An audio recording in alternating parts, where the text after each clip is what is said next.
Hi students, it's Miss Lindsay, and in this section of the video we are going to be going over ReadWorks and the awesome tools that they provide you for reading. First off the bat, this is an article. I have it in student view, so this is how you'd be seeing an article. We have our passage and our vocabulary activity, if you want to grow that vocabulary, if you want to hear some of the vocabulary words, but we're going to focus mostly on the passage itself. So as we scroll down, this is our passage, or the passage I'm reading as an example. It's different than the passages you have. At the bottom here, we can see that this article actually did not come from ReadWorks. ReadWorks does sometimes post their own content, but for this article, it is from the National Fish and Wildlife Foundation. So that's somewhere that you can find who wrote it or who published it. I'm reading the article titled Cleaning Up Ocean Pollution, Collecting Ghost Fishing Gear. That is your title of your article. When scrolling through, you can actually see that there are some blue words. These blue words are the vocabulary words for your article. You can actually click on these words and you can hear what it sounds like. Gear. So this one's gear. You can read its definition. You can, I can read the definition to you if you click these buttons. These will explain it auditorily. You can see what the word is in Spanish as well as Chinese. But this just gives you a more in-depth look at the word. If you want to learn more, if you're confused on the context, anything like that, it's super helpful. They're found throughout your article. Next up, we have actually an auditory option for the articles. So if you come up here, Cleaning Up Ocean Pollution, it actually reads the entire article to you. I advise that you listen to it and read along with it, since, you know, as the steps continue, we need to be able to know where we're getting our information from. So the auditory is to help, you know, hear it, maybe hear how things are pronounced, or it might be easier to understand listening to it instead of just reading it. So it is a great tool to utilize. You can adjust the speed. So I had it at normal. You can go slower, faster, or fastest. I know we're all have our preferences. I personally sometimes like to listen to things slower or faster. It depends on where I'm at. So it's a really cool feature that I highly advise that you utilize or use in your reading. So on top of this feature, we also have this little section up here. This section provides further tools to help you with your reading. This is simply just to minimize this bar. If you want to exit or just exit any extra distractions that you don't need on your page. That's pretty much all that feature does, to my knowledge. Next up, we actually have text size, so you can make your text size larger or smaller. So as I click this, I just clicked it once. As you can see, our title grew, and as well as our text. So if I click it again, we can see that it increased again. This makes it so that there are less words on each line, and that could be a benefit used with one of the tools I'm about to show you. But we can go bigger, and then I'll go back to this. This is the smallest size. So if you're somebody who likes to read smaller or larger, this is a great feature. Next up, we have this button. This is to show paragraph numbers. So if I click on this, you saw that a little number 1 showed up here. That is because it is our first paragraph. A paragraph, you can tell when it ends because there is a gap between the paragraphs space. There's no indentation in these articles, so we really got to pay attention to that spacing. So we have paragraph 1, paragraph 2, paragraph 3, and it keeps going on. This is important to know because later when you're doing your graphic organizer, you might feel like you want to make sure you know where that information comes from. So you might want to write paragraph 1, paragraph 2, or if you're writing about your key elements or quoting, knowing where the paragraph is can be helpful for you. You know, maybe you return to it a week later so that you know where you found that information. So that's kind of like to help you navigate or find different information. The last tool that I'm going to be showing you is this. This is a really cool tool, and if you use it in tandem with a text size, it can be really helpful, or on its own. this actually helps you just focus on one line at a time. Sometimes I know I get kind of overwhelmed by looking at multiple lines, lots of words. So this can actually just help you kind of like hone in on different lines. So if you use this, if I increase my text, or that's decreasing. So if I increase it, it's going to be less words per line, as I said earlier. So it's nice and easy to help you track so you know where you're at in your reading. And for me, it just is visually makes my eyes rest a little bit better. So I find it super helpful. And then that's how you can get rid of your tools if you don't want them, just clicking that little arrow button.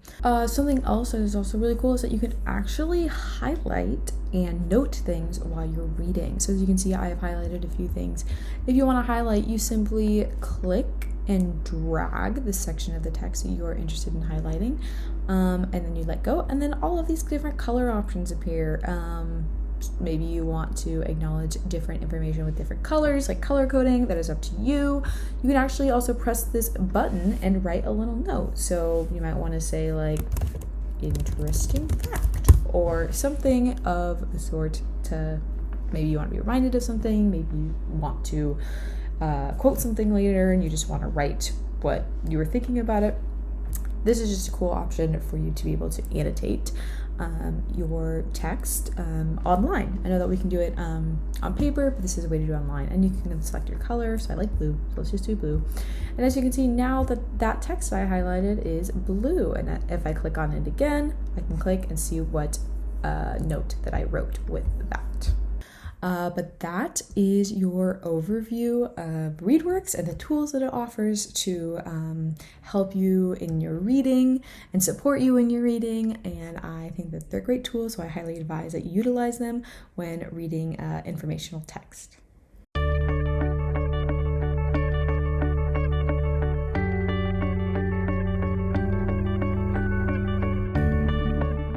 Hello class, this is the section of the video where I'm going to be going over the graphic organizer and how we can find that information in our informational text. So as you can see, we have the graphic organizer right in front of us, same as yours.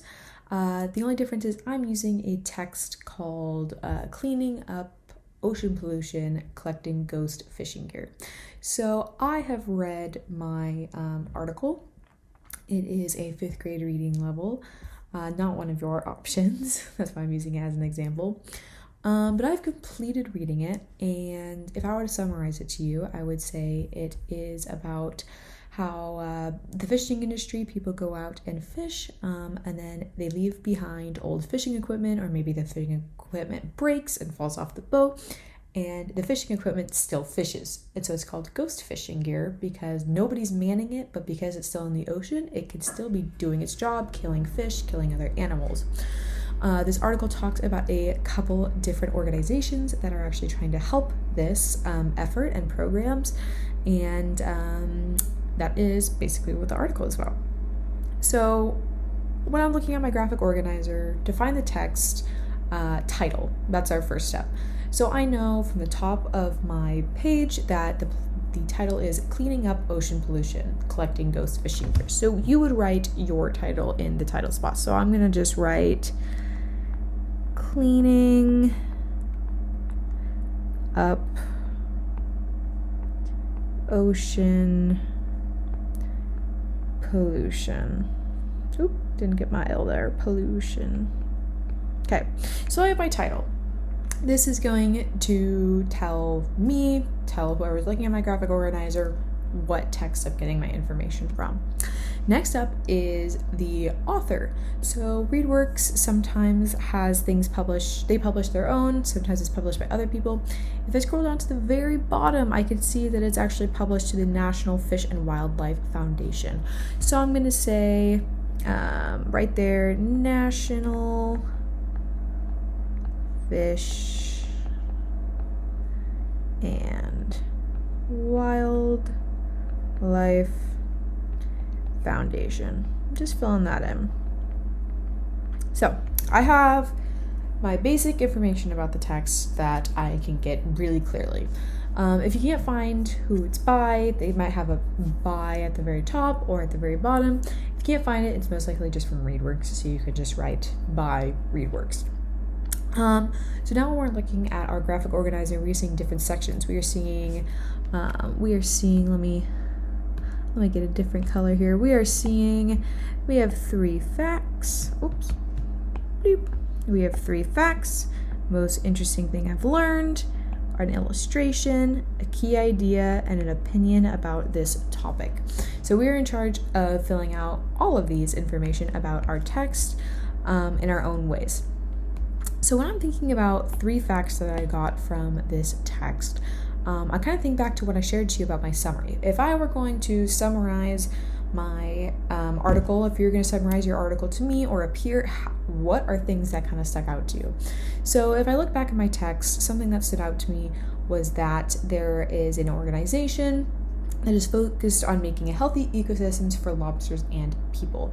This is called the Gulf of Maine Lobster Foundation. So I'm finding that in the 3rd paragraph. So I'm going to write Gulf of Maine Lobster Foundation. Just because I think that is a cool program that's being used. So I'm going to use that as one of my 3 facts. It's something that I can look more into if I'm interested. Something I thought that also was cool, a fact if I'm looking back at my text, is that you can find facts anywhere. In an informational text, that means a fact is something that is proven to be true, that can support an idea. So if I want to get some numbers, I see that this lobster foundation, that they actually collected over 3,000 traps over a single weekend. So I'm going to write 3,000 traps taken away in one weekend. So because I want to know where these 2 are coming from, maybe just for later information, I'm actually going to write paragraph 3. This is a symbol for paragraph, the P with like an extra line through it. That's my 2nd fact. Again, these are just any facts that you want, anything that stuck out to you, that you find interesting. And then in my last paragraph, in my 5th paragraph, it talks about a research center in Louisiana that's trying to help Louisiana. So I'm going to put something about how there's a program that you can actually get cash from for returning old gear instead of dumping it in the ocean. So Louisiana exchange gear for money.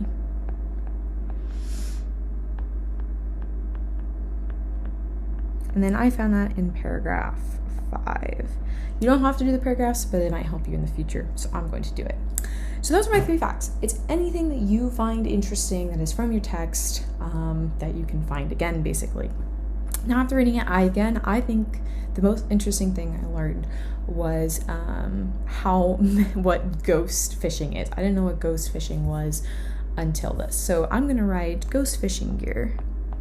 Ghost fishing gear. Gear is gear lost but still working.